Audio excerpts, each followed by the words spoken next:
Hello family, good morning. সকালবেলা দেখো উঠে ব্রাশ করা শুরু করে দিয়েছি, আর কপালের টিপটা খুব নাচানাচি করছিল, তাই ঠেসে বসিয়ে দিলাম। তারপরে দেখো ব্রাশ করে নিয়ে চলে এসেছি ফ্রিজের কাছে, কারণ সকালবেলা ব্রেকফাস্ট তো কিছু করতে হবে। তো দেখো ঘরে দেখলাম গাজর ক্যাপসিকাম আছে, তো আর দেখলাম ফ্রিজে চাউমিন আর একটা ডিম আছে, তাই ভাবলাম চলো চাউমিনটাই করা যাক। তো দেখো জল গরম বসিয়ে দিয়ে দেখি গ্যাসটাই অন করে নিই, তো জলটা গরম হবে কী করে, তাই জন্য আবার গ্যাসটা অন করলাম।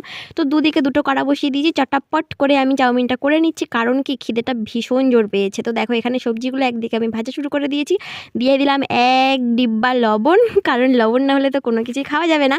তো দেখো এখানে সবজিটা ভেজে নিচ্ছি, আর তার মধ্যে দিয়ে দিলাম এখানে চাউমিন সিদ্ধ করতে। তো চাউমিনটা সিদ্ধ না হলে তো চাউমিনটা করাই যাবে না, ভাজাই যাবে না। তো দেখো এক গামলা চাউমিন হয়েছে। তো সবজিগুলো ভাজা হয়ে গেছিলো, তার মধ্যে দিয়ে দিলাম চাউমিন সিদ্ধটা, তারপরে দেবো একটু সয়া সস আর একটু ভিনিগার, কারণ আমার খুব ভালোই লাগে এগুলো। তো এগুলো না হলে চাউমিনটা ঠিক যেন টেস্ট আসে না। তো দেখো এখানে চাউমিনটা ভেজে নিলাম, আর গরম গরম ধোয়া ভরা চাউমিন কার কার খেতে ভালো লাগে অবশ্যই কমেন্টে জানিও। তো চলো আজকে আমি